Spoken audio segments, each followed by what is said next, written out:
Bonjour à tous, j'espère que vous allez bien. Ici Trix de weekendco.com pour une nouvelle vidéo de présentation et je vais aujourd'hui vous présenter le WeCoPulp 4G. Alors avant de vous parler du téléphone en lui-même, nous allons faire un rapide tour de la boîte. Alors c'est une boîte tout ce qu'il y a de plus classique chez Weco et que l'on a l'habitude de retrouver sur tous les modèles récents. Alors sur la face avant du téléphone, on y retrouve une petite pastille Designed in France. Le téléphone, le modèle du téléphone. Sur le dessous de la boîte, nous avons tous les numéros de série et on apprend donc qu'on a ici en coloris noir avec la petite pastille noire également. On a sur la tranche droite le modèle du téléphone et la marque Weco. De ce côté, nous avons simplement le site wecomobile.com. Sur la tranche gauche, on y retrouve quelques petites caractéristiques du téléphone. Et à l'arrière, on a encore des caractéristiques et on a les coloris de ce téléphone. Alors, il est disponible en coloris noir que nous avons ici, en coloris flashy rouge, électrique bleu, chocolate et blanc. Donc bon, en gros, c'est rouge, bleu et marron, mais avec des noms un peu plus sympathiques. Alors, nous allons maintenant découvrir les accessoires et vous allez voir, on n'a que les choses classiques et habituelles. Alors ici, il y a bien entendu habituellement le téléphone. Hop. Alors, on y retrouve la petite documentation de garantie et la petite documentation, le petit manuel guide d'utilisateur. Donc voilà, qui est toujours très pratique pour les néophytes et qui vous permet de démarrer et de prendre en main correctement ce téléphone. On a des adaptateurs micro et nano SIM. Et on y retrouve bien entendu la prise murale de 1 ampère, classique. Un câble USB, micro USB plat, donc plutôt bon point le fait qu'il soit plat. Et on y retrouve le kit oreillette intra-auriculaire, qui est le kit que l'on retrouve de manière générale sur tous les smartphones Weco bas de gamme et milieu d'entrée de gamme. Donc voilà, ce sont des kits oreillettes qui sont plutôt très sympas et qui, ma foi, fonctionnent plutôt bien. Et c'est un bon point étant donné que chez la plupart des concurrents, ce sont des kits qui ne sont pas intra-auriculaires. Alors après, c'est bien entendu une question de goût, mais je trouve que la qualité sonore est toujours bien plus sympa avec un vrai kit oreillette intra-auriculaire plutôt qu'avec des kits oreillettes classiques. Alors, voilà pour le petit tour de la boîte. On va maintenant revenir au téléphone en lui-même et on va faire un petit tour rapide. Alors, sur la face avant de ce téléphone, on y retrouve pas bien grand-chose. On a le petit logo Weco en haut à gauche. On a le flash LED parce qu'il a en effet un flash LED sur sa face avant. On a ici l'appareil photo, le haut-parleur frontal. Il y a une petite LED de notification mais on ne la voit pas, mais elle est bien là. On a également un capteur de proximité. Hop, sur la tranche droite du téléphone, on a la touche volume et la touche power. Donc ce sont deux touches aluminium, donc c'est toujours plus sympa que des touches plastiques. Sur le bas du téléphone, on y retrouve juste ici le micro primaire et le port micro USB. Donc sur le dessus, vous en doutez, on a la prise jack 3.5. Et à l'arrière du téléphone, hop là, on a donc le logo Weco, l'appareil photo dorsal avec bien entendu son flash LED. Et sur le bas, on a l'haut-parleur dorsal. Donc voilà pour le petit tour du téléphone. Et nous allons maintenant parler de ses caractéristiques. Alors, il s'agit d'un téléphone ayant un processeur Qualcomm Snapdragon 410. Donc c'est un processeur quad-core cadencé à 1,2 GHz. Il s'agit du Cortex A53.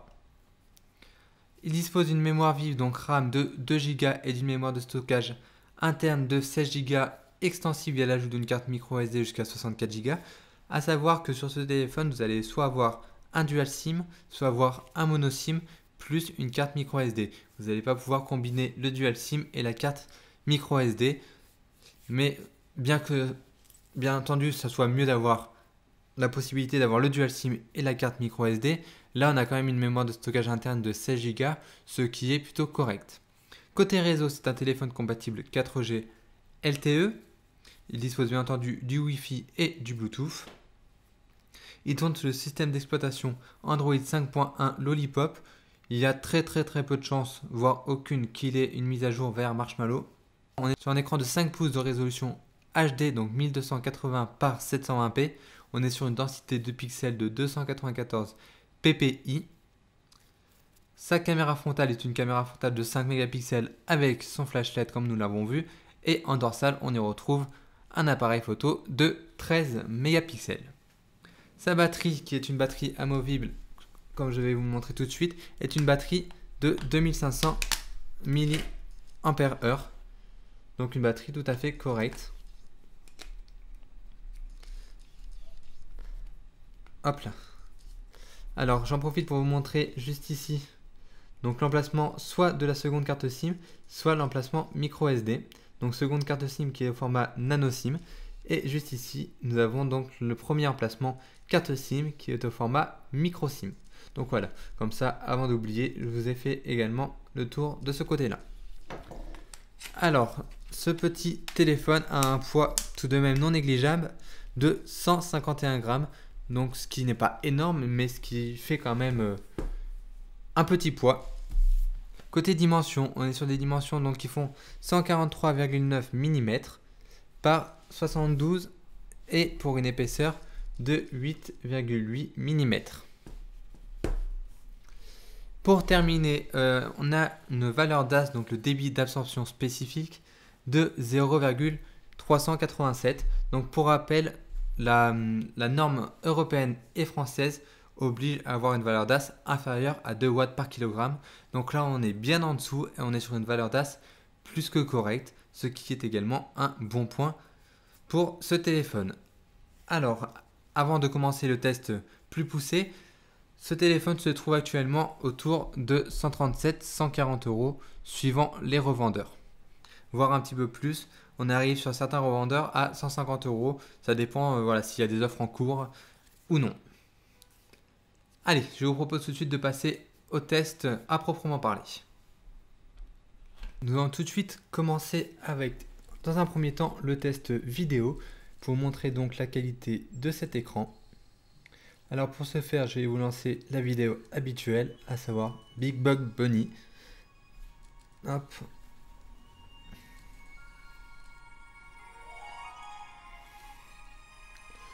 Donc, hop, alors attendez.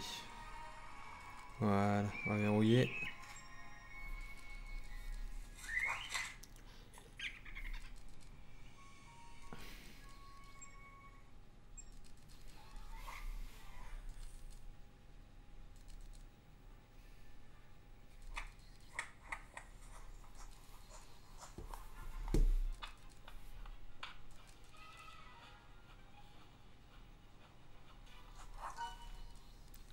Un écran qui, comme vous pouvez le constater, est de plutôt bonne qualité. Donc je rappelle, hein, c'est une résolution Full HD. Et je trouve que c'est parfaitement suffisant, pleinement suffisant, un écran de cette qualité. Il n'y a pas besoin d'avoir quelque chose de plus performant actuellement. On a des couleurs plutôt bonnes, peut-être un peu trop claires et encore. C'est vraiment un bon écran avec des angles de vue très corrects. Voilà, un écran qui au quotidien et même pour regarder des vidéos vous satisfera pleinement, j'en suis sûr. Donc voilà, donc un écran de bonne qualité. Et je vais tout de suite vous faire écouter une chanson pour le test sonore. Alors je mets le son au maximum.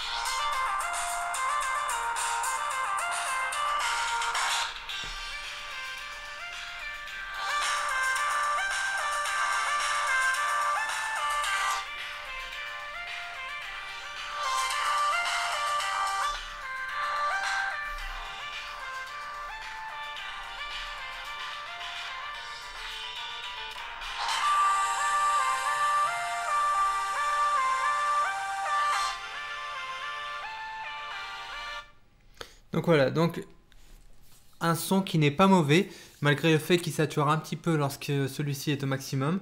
Sinon, il est tout à fait correct.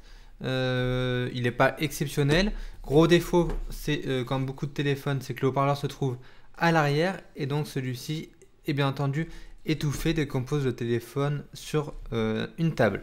Alors là, il n'y a bien entendu pas grand-chose à faire à part mettre le téléphone dans ce sens-là, mais sinon on aura toujours cette sensation d'étouffement et les tout petits picots qu'ils ont mis. Hop, alors, est-ce que j'arrive à vous montrer? Voilà, qu'ils ont mis juste au-dessus du haut-parleur ne sert strictement à rien, très honnêtement. Le son est étouffé lorsqu'on pose le téléphone sur la table et ça, on ne peut rien y faire. Alors, je vous propose tout de suite de passer au test avec Antutu Benchmark. Donc, pour ceux qui ne connaissent pas, Antutu Benchmark est une petite application donc, de benchmark qui va nous permettre d'avoir une idée des performances de ce téléphone en nous basant sur les résultats qu'obtiennent les autres modèles. Allez, on se retrouve dès que le test est terminé. Alors, le résultat Antutu vient d'apparaître. Alors, on est sur un score de 27 274 points, ce qui est vraiment excellent pour un téléphone de cette gamme de prix. À titre de comparaison, le Wiko Fever, qui est un smartphone un petit peu plus cher, fait 32 000 points et le Wiko Highway Pure fait 21 000 points sous Antutu. Donc on est vraiment sur un score qui est très très correct de 27 000 points. Alors nous allons tout de suite maintenant passer avec l'application Epic Citadel, qui est une autre application de benchmark, mais qui va cette fois-ci faire un benchmark des capacités 3D du téléphone et nous permettre de savoir si c'est un téléphone qui va faire tourner à peu près toutes les applications du moment. Là encore, on se retrouve dès que le test est terminé. Le test donc d'Epic Citadel vient de se terminer et on a là encore un score très correct, voire même excellent, de 58,1 fps en moyenne, en résolution 1200 par 720p et pour un niveau de performance en high performance. Donc on est vraiment sur un téléphone capable de faire tourner énormément d'applications et de jeux de manière tout à fait correcte et honorable.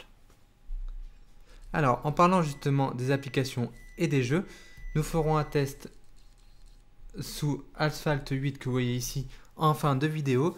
Mais avant de faire ces tests, je vais tout d'abord vous parler du GPS de ce téléphone et de sa connexion donc 4G. On est donc sur un téléphone avec un débit réseau 4G LTE qui fonctionne tout à fait très bien sans aucun souci. Et concernant le GPS, là encore, on n'a aucun problème. Il tourne bien, le fixe se fait bien et se fait rapidement. Et il est stable. Donc je n'ai rencontré aucun souci lors de mes tests avec ce GPS. Donc je vais maintenant vous parler de l'appareil photo en vous mettant en même temps des photos et des vidéos que j'ai effectuées. Alors l'appareil photo de ce téléphone est globalement très correct.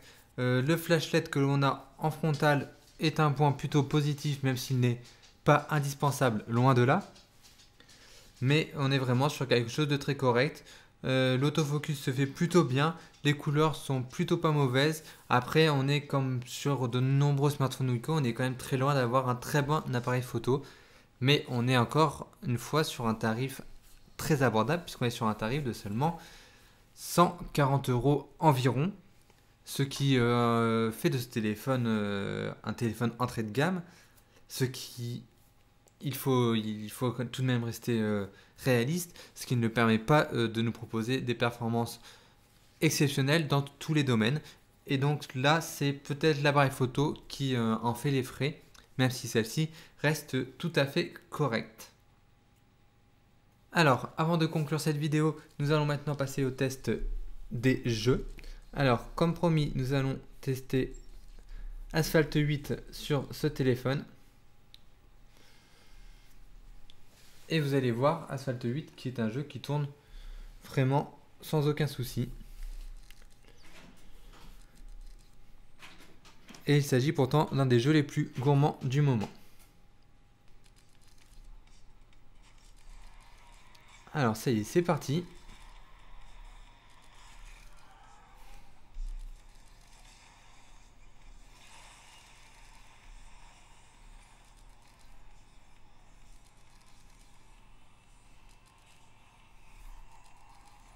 Hop là. Donc voilà, comme vous pouvez le voir, le jeu tourne sans aucun souci. Il est très fluide. Il réagit extrêmement bien avec ce Wicopulp.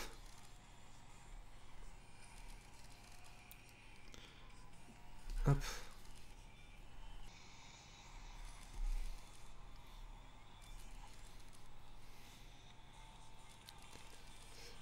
Hop là, allez, un petit saut.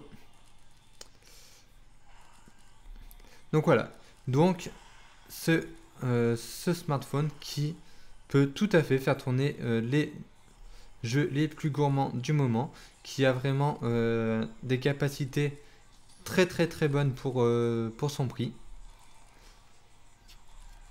Hop. Et je vais tout de suite passer donc à la conclusion pour terminer cette vidéo. Alors, qu'est-ce que je pense de ce Wicopulp? Alors, il s'agit selon moi vraiment d'un très bon téléphone avec un rapport qualité-prix très intéressant. Il est vrai que Wico a un peu tendance à sortir plein de téléphones sur une année et tous ne sont pas forcément très intéressants. Je parle notamment du Wiko Rainbow Jam qui est vraiment à mon goût catastrophique. Le Wiko Selfie dont la vidéo viendra très prochainement n'est également pas exceptionnel, mais je trouve que ce Wicopulp fait partie des bons téléphones sortis par la marque. Et si vous hésitez, si vous cherchez un téléphone abordable, il vaut vraiment le coup et je vous recommande très fortement de l'acheter. Alors après, petit point négatif que je peux faire sur ce téléphone, c'est également concernant son design. On est vraiment sur un design très proche de ce qu'on trouve sur le Wiko Fever, sur le Wiko Selfie, sur le PulpFab. On est vraiment maintenant chez Wiko sur des téléphones qui se ressemblent tous et je trouve que c'est vraiment dommage. Alors si vous souhaitez l'acheter, je vous recommande plutôt de prendre une coloris un peu plus fun, que ce soit rouge, que ce soit couleur chocolat, mais d'éviter voilà, cette couleur noire qui, malgré son aspect très sympa, du coup est déjà vue et c'est vraiment dommage. Alors voilà, c'est tout pour cette vidéo. J'espère qu'elle vous a plu. N'hésitez pas à laisser un petit commentaire et à cliquer sur le bouton j'aime si elle vous a plu. Vous pouvez nous retrouver sur les réseaux sociaux Facebook et Twitter, ainsi que sur wicoenco.com. Je vous souhaite une bonne journée et je vous dis à très bientôt. Ciao!